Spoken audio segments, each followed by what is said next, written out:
ओम काली जी। आप सभी साधकों का आज के इस पावन सत्संग में हार्दिक स्वागत एवं अभिनंदन है। माँ काली और महादेव की असीम कृपा तथा गुरु जी के आशीर्वाद से हम सभी को एक बार फिर इस अमूल्य अवसर का लाभ प्राप्त हो रहा है। पिछले कुछ समय से जो गुण और अवगुण की श्रृंखला चल रही है, उसे सुनते सुनते मुझे एक बात अनुभव हो रही है कि यह श्रृंखला केवल ज्ञान देने के लिए नहीं है, बल्कि हमें स्वयं से मिलाने के लिए है। इस श्रृंखला की सबसे सुंदर बात मुझे यह लगती है कि यह केवल शास्त्रों की चर्चा नहीं है, बल्कि हमारे रोजमर्रा के जीवन का दर्पण है। दिन भर में ना जाने कितनी बार हमारे विचार, हमारे निर्णय और हमारी प्रतिक्रियाएं किसी न किसी गुण या अवगुण से प्रभावित होती हैं। यदि हम थोड़ी देर रुककर स्वयं को देखने लगें, तो हर दिन हमें अपने भीतर कुछ सुधारने का एक नया अवसर मिल सकता है। मुझे लगता है कि यह सत्संग हमें किसी दूसरे व्यक्ति का नहीं, बल्कि अपना ही प्रतिबिंब दिखा रहा है। हर विषय हमें यह सोचने के लिए प्रेरित करता है कि यह गुण या अवगुण मेरे जीवन में कहाँ और किस रूप में उपस्थित है, और हम स्वयं को कैसे बेहतर बना सकते हैं। इसी आत्मचिंतन की भावना के साथ आज हम गुण और अवगुण की इस श्रृंखला में एक अत्यंत महत्वपूर्ण विषय पर गुरु जी से मार्गदर्शन प्राप्त करते हैं। गुरु जी। ओम काली जी। गुण अवगुण की श्रृंखला को आगे बढ़ाते हुए आज का जो ज्ञान सूत्र है उसको समझते हैं। ये ज्ञान सूत्र हमें ये सिखा रहा है कि अगर हमें मोह से मुक्ति पानी, मोह रूपी अज्ञान और अंधकार से मुक्ति पानी है, तो हमें ज्ञान के प्रकाश में जाना हो। इतना घोर अंधेरा है लोगों के अंतर्मन में, लोगों की समझ में। सब जी रहे हैं लेकिन कुछ समझ नहीं आ रहा कर क्या रहे हैं। और सबसे दुख की बात यह होती है कि जो भक्त है जब उसको भटकता देखते हैं। जब मैं देखता हूं कि भक्त लोगों को भटकाया जा रहा है, भक्त लोगों को ज्ञान के नाम पे अज्ञान सिखाया जा रहा है, भक्त लोगों को फंसाया जा रहा है, ऐसी ऐसी बातों में ये नियम बता के कि ऐसे नियम आप नहीं करोगे तो आपको परेशानियां घेर लेंगी। जैसे कि कोई बोलेगा सोमवार को ये काम नहीं करो, मंगलवार को ऐसा काम नहीं करो, बुधवार को ये चीज मत करो। ये क्या है? ये ज्ञानी तो है। ये जो सोमवार, मंगलवार, बुधवार जैसे दिन है, ये कोई भगवान ने थोड़ी रखे, ये तो इंसान के बनाए हुए हैं। तो जब इंसान ने उनको बनाया है, तो आप ईश्वरीय कार्यों को, ईश्वर के जो भी हमारे अनुष्ठान हैं, उनको आप दिनों के हिसाब से कैसे बांध सकते हो? अगर एक नियम के लिए बांधना है तो बांध लो, फिर तो कोई बात नहीं है। वो तो ठीक है कि आप नियम के हिसाब से उस अनुष्ठान को कर लोगे, लेकिन इस तरह से बांध के कि वो डराने का ही एक सिलसिला चल पड़े तो गलत है ना।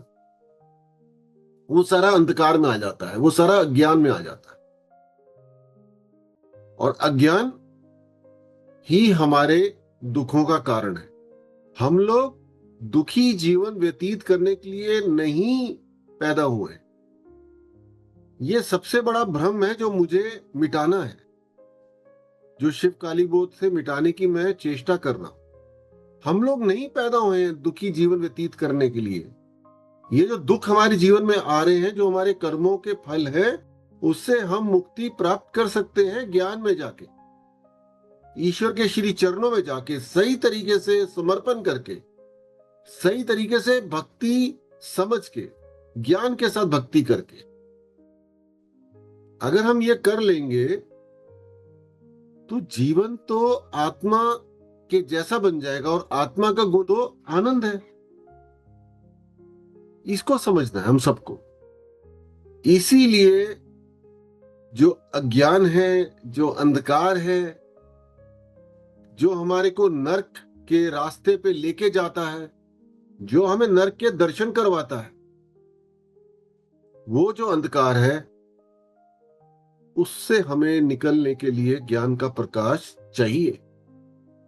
तभी मैं हमेशा बोलता हूं, ज्ञान में जाओ, ज्ञान में जाओ, सत्य समझो, ईश्वर कौन है, ईश्वर को प्रसन्न कैसे करना है, आत्मा कौन है, परमात्मा कौन है, कैसे योग स्थापना करना है, करने क्या है इस जीवन में, जो करने आए उसको करना कैसे है, और जो भौतिक जीवन है उसको कैसे व्यतीत करना है, उसके क्या नियम है। मैं बोलता रहता हूं इन बातों को। उसका कारण यही है कि अंधकार का भंजन करना है।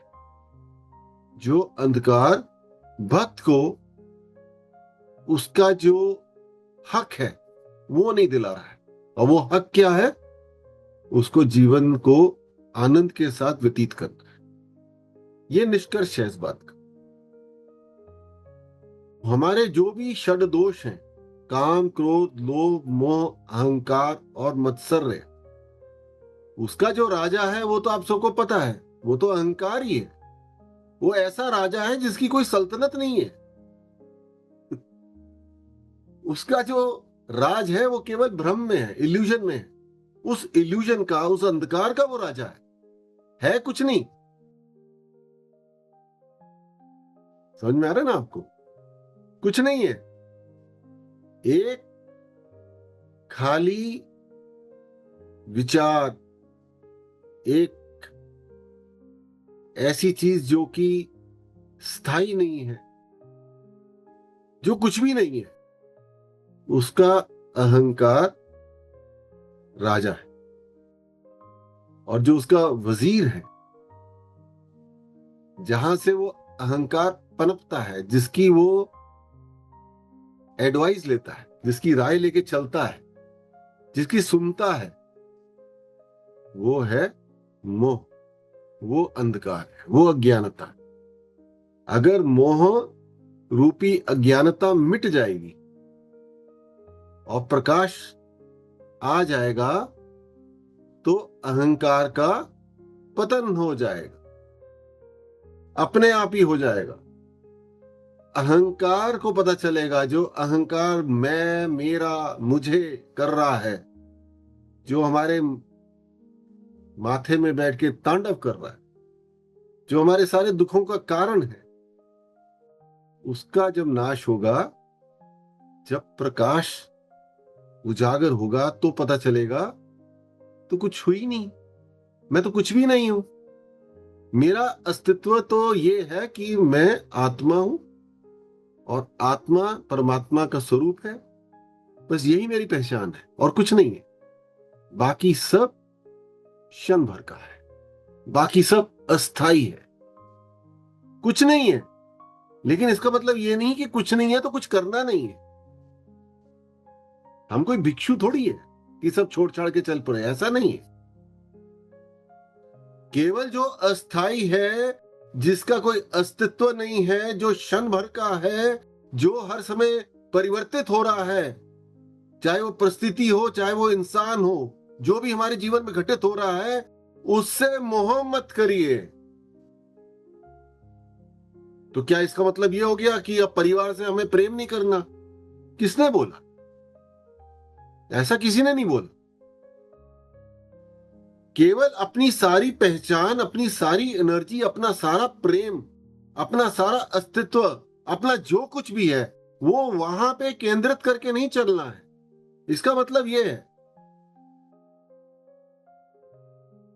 आपको उस तरह से प्रेम करना है जो अप्रतिबंधित है, जो अनकंडीशनल है, जो ईश्वरीय प्रेम है। बस इतना ही तो करना है।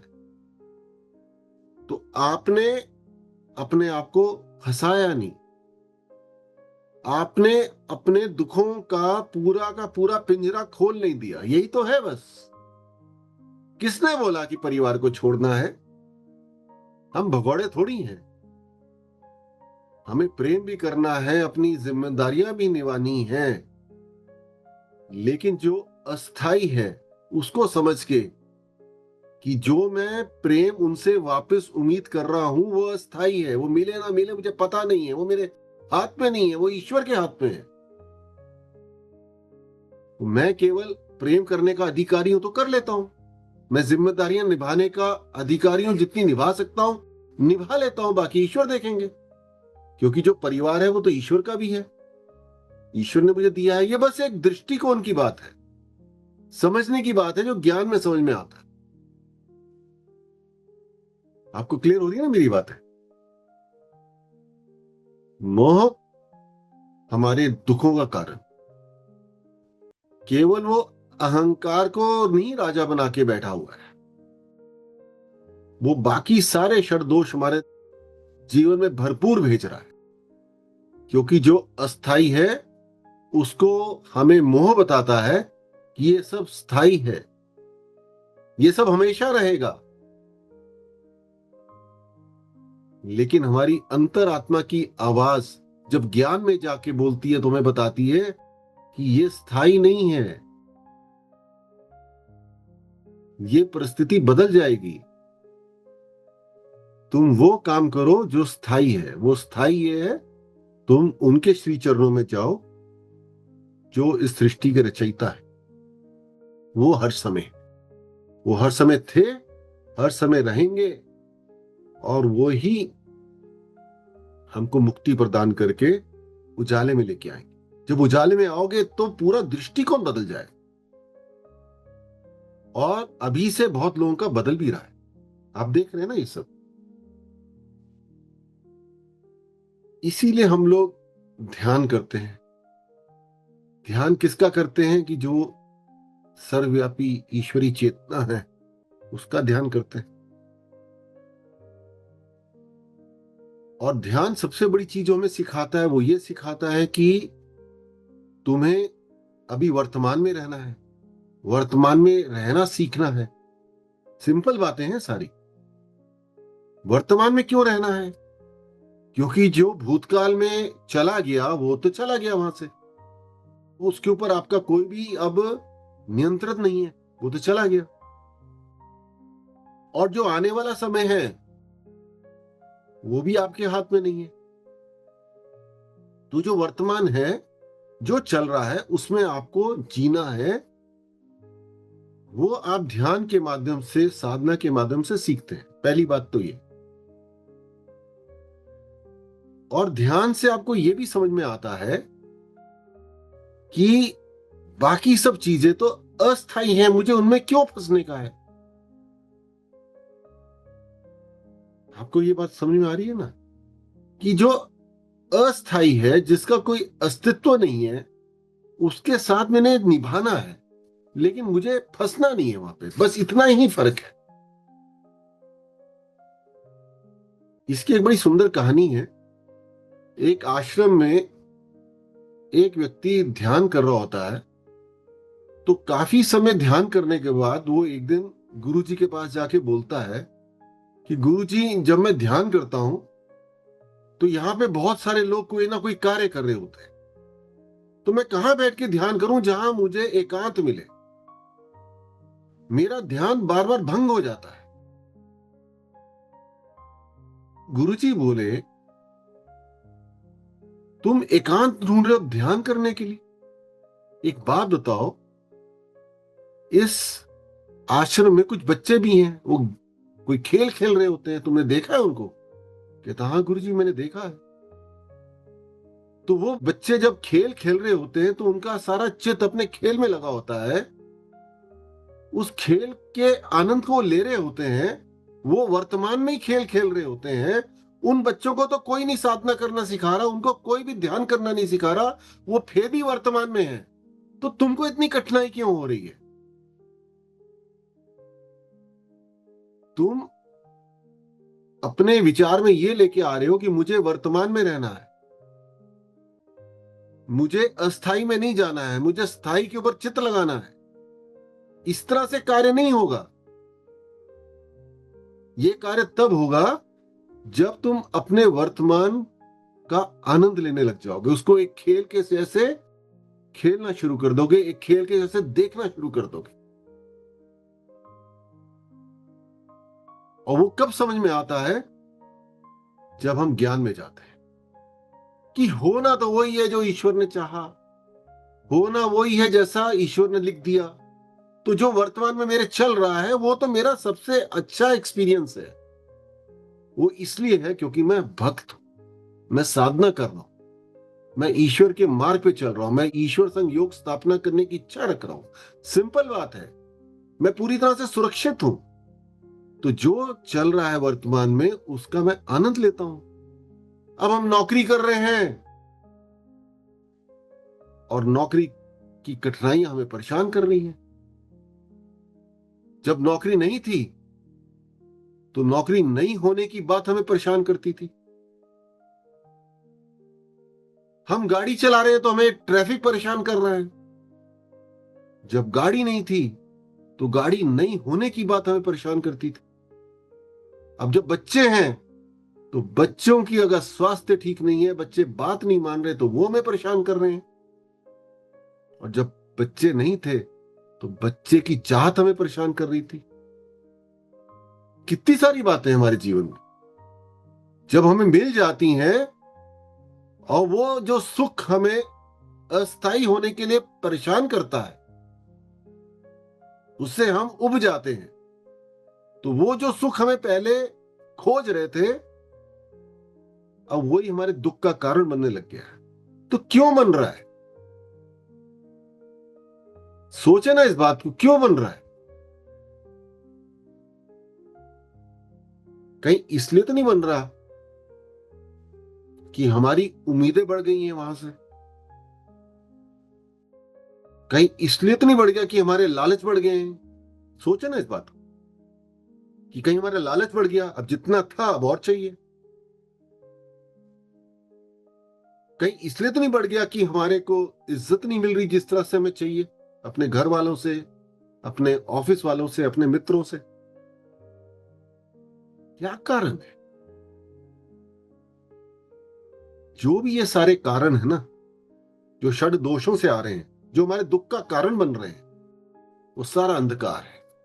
वो इसलिए अंधकार है कि हम उस अस्थायी चीज से ज्यादा उम्मीद कर बैठे, ज्यादा एक्सपेक्टेशन कर रहे हैं। वो आपके जीवन में केवल इसलिए आ रही हैं कि आपको अपने परिवार का ध्यान रखना है। वो आपका लक्ष्य नहीं है। आपका लक्ष्य है कि जो स्थायी है, जो ईश्वर है, उनके ऊपर अपना चित्त लगा के चलना है। केवल दृष्टिकोण को बदलना है, अपने आप को स्थायी से जोड़ना है, और अस्थायी से उतना जोड़ना है कि उससे आपका बहुत ज्यादा लगाव ऐसा ना हो जाए कि अगर वो आपकी इच्छाओं की पूर्ति ना करने तो आपके दुख का कारण ना बन जाए, आपको क्रोध ना आ जाए, आपके अंदर डिप्रेशन ना आ जाए। सिंपल बातें। जितने भी हम षड दोषों की बात करते हैं, ये आ तो रहे हैं हमारे सूक्ष्म शरीर की जो ऊर्जा है उनके असंतुलन से।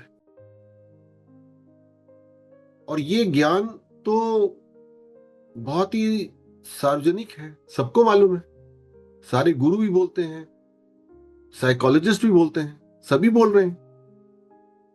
लेकिन इनसे मुक्ति कैसे पाए, वो ज्यादा जरूरी है जानना। उसका जो सॉल्यूशन है वो अध्यात्म में है। अध्यात्म में तो पक्का ही है, बाकी जगह कितना है वो मुझे पता नहीं है। हमारे पास पूरा का पूरा इसका सॉल्यूशन है। तो जो काम की भावना है, अनगिनत डिजायर्स, वो हमारे पहले दो चक्रों के ऊर्जा के असंतुलन से आते हैं हमारे भीतर। तो जैसे ही हमारा मूलाधार चक्र और स्वादिष्ठान चक्र की ऊर्जा को संतुलन में लाया जाएगा, तो आप देखेंगे हमारे जो अनगिनत इच्छाएं हैं वो धीरे धीरे हमें फील ही नहीं होंगी। ये चाहिए, कभी वो चाहिए। आप मॉल में चले जाएंगे, आपको कोई चीज अट्रैक्ट ही नहीं करेगी। उसका कारण यह भी है कि हम एक छोटे स्वाद से बड़े स्वाद में चले गए, हम ईश्वर के स्वाद में चले गए, ईश्वर के प्रेम के स्वाद में चले गए, है ना? वो भी कारण है। पर मुख्य कारण यह है कि हमारे मूलाधार चक्र और स्वादिष्ठान चक्र की जो ऊर्जा है उसका शुद्धिकरण हो गया, अपने आप होता है इसका। और जो लोभ है वो हमारे नाभि चक्र में फंसा हुआ है। जब वहां का शुद्धिकरण होगा तो संतुष्टि आ जाए, क्या करने का, सब है, इतना बढ़िया चल रहा है, जितना है बहुत बढ़िया है, संतुष्टि आ गई। नहीं तो लोग मेरे को, मेरी उम्र वाले भी मित्र मुझे आके बोलेंगे कि अब एक नया बिजनेस स्टार्ट करना है, और जब मैं उनसे बोलता हूं अब ये तो समय है आत्मचिंतन का, और अगर आत्मचिंतन नहीं करना तो पूरे जीवन काम कर लिया तो थोड़ा सा दुनिया देखिए, भारत को देखिए, उनको अभी भी नया कोई ना कोई व्यापार करना है, अभी भी पैसा कमाना है, तो लोभ नहीं खत्म हो रहा, संतुष्टि नहीं आ रही, समझ रहे ना आप। और जो मोह है वो हमारे हृदय चक्र और विशुद्धि चक्र में फंसा हुआ है। तो जैसे ही हृदय चक्र में हमने ईश्वर को बसा लिया, जैसे हनुमान जी ने बसाया राम को, तो हमने क्या किया, हृदय चक्र को मोह से मुक्त कर दिया। अब विशुद्धि चक्र भी धीरे धीरे शुद्धिकरण की स्थिति में आके हमें मोह से मुक्ति दिलाएगा। और जो अहंकार है और जो क्रोध है वो तो हमारे आज्ञा चक्र में पूरी तरह से फंसा हुआ है। ये मैं बात इसलिए बता रहा हूं कि जो हम शिव काली बोध में साधना कर रहे हैं उससे अपने आप ही इन षड दोषों से, इन सब चीजों से हमारे को मुक्ति मिल रही है। लेकिन ज्ञान में समझना भी पड़ेगा ना, ताकि बार बार हम उन चीजों में ना फंसे। मैं एक और एग्जांपल आपको बताता हूं। मेरे एक मित्र हैं, उनका बेटा 30 साल का है, और जो मेरे मित्र हैं वो बहुत अच्छे बिजनेसमैन हैं, बहुत ही अच्छे भक्त हैं श्री कृष्ण जी के, और बहुत परोपकारी भी हैं, बहुत अच्छे व्यक्ति हैं। तो उन्होंने मुझे एक दिन संपर्क किया कि मेरा जो बेटा है वैसे बहुत अच्छा है, लेकिन उसको थोड़ा सा ऐसी कुछ आदतें पड़ गई हैं, जैसे वो आजकल बच्चे ऑनलाइन वीडियो गेम्स खेलते हैं, उसकी बहुत बुरी लत पड़ गई है, वो हमारी बात ही नहीं सुनता। तो बड़े चिंतित थे वो अपने बच्चे को लेके। मैं कहा कोई बात नहीं, मैं उससे बात करता हूं। पहले उनको मैंने शिव काली बोध की पद्धति सिखाई, थोड़ा ध्यान करना सिखाया, बेटे ने भी सीखा, बड़ा अच्छा बच्चा है। फिर एक दिन मैं उसके साथ बाहर गया तो मुझे क्या पता चला, उस बेचारे की सारी परेशानी जो घर से आ रही, घर वालों की पूरी एनर्जी उस बेटे में ही लगी हुई है, बेटे की चिंता में लगी हुई है, बेटे को एक अच्छा इंसान बनाने में लगी हुई है, बेटे के फ्यूचर की चिंता को देख के लगी हुई है। वो कह रहा है मुझे घर में अब घुटन होने लग गई। तो क्या है इसका कारण? मोह ही तो है कि एक बच्चे को आप थोड़ी आजादी दीजिए, और वो आपका बच्चा है, आप ईश्वर के भक्त हैं, उसके साथ बुरा कैसे हो सकता है? होगा ही नहीं। लेकिन आपने जो उसको पूरा कंट्रोल करने की कोशिश कर ली अपने मोह में, तो मामला बिगड़ने लग रहा है। जब मैंने अपने मित्रों की बात समझाई और उन्होंने उस चीज को अपने परिवार में लागू किया, वो बच्चा जल्दी जल्दी बदलने लग गया। आपको समझ में आई ये बात कि मोह कितना सामने वाले व्यक्ति को सफोकेट करता है, सामने वाले व्यक्ति को अपने हिसाब से चलाना चाहता है, क्योंकि वो हमारे मैं से जुड़ गया है। मेरा बच्चा, मेरा पति, मेरी पत्नी, मेरा ऑफिस, मेरी गाड़ी, मेरा घर, वो आपकी पहचान वहां से आ रही है, ईश्वर से नहीं आ रही है। उसको आप स्थायी समझ रहे हैं, वो स्थायी है ही नहीं है। वो ना परिस्थितियों के हिसाब से स्थायी है, ना वो आपके हिसाब से चलने के तरीके से स्थायी है। तो ये तो समझदारी है ना कि उसमें क्यों फंसे हम लोग। किसी और चीज को या किसी और व्यक्ति को या किसी परिस्थिति को हम अपने दुख के कारण बनने का हक क्यों दें? ये तो बेसिक समझदारी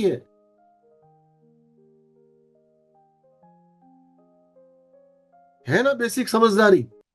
तो छोड़ देते हैं उसको। छोड़ने का मतलब ये नहीं है उनको हम अपने जीवन से निकाल देते हैं। छोड़ना ये है कि ज्ञान में आके उस अज्ञान को छोड़ना है। कि मैं जब इस व्यक्ति को कंट्रोल कर ही नहीं सकता, क्योंकि उस व्यक्ति को कंट्रोल तो उसके कर्मों के फलों ने कर रखा है, वो मेरे हिसाब से क्यों चलेगा? वो चल ही नहीं सकता, वो भी बेचारा बंधा हुआ है। उसका अहंकार, उसका जो भी करने के सिस्टम है, वो सारे उसके कर्मों के फलों से आ रहे हैं। और अगर वो भक्त है तो वो भी बदल जाएगा, उसमें समय लगेगा। मैं अपने दुख का कारण उसको क्यों बनाऊं? मैं केवल उसको सुख दूं, उससे अच्छे से बात करूं। और ये जो इस जीवन में मुझे वो व्यक्ति मिला है अपने कर्मों के फलों के कारण, मैं उसको अच्छे से निपटाता हूं। नहीं तो फिर कैसे मुक्ति मिलेगी? नहीं मिलेगी ना मुक्ति, फिर फंसे रहेंगे। इसका मतलब ये भी नहीं है मुक्ति का मतलब कि हम दोबारा नहीं आने वाले। अरे दोबारा आए ना आए वो तो अलग बात है, अभी तो इस जीवन में ही मुक्ति चाहिए ना। मुक्ति नहीं मिल रही जब हम उस व्यक्ति के हिसाब से अपनी खुशी ढूंढ रहे हैं। कैसे मुक्ति मिले? Please try to understand.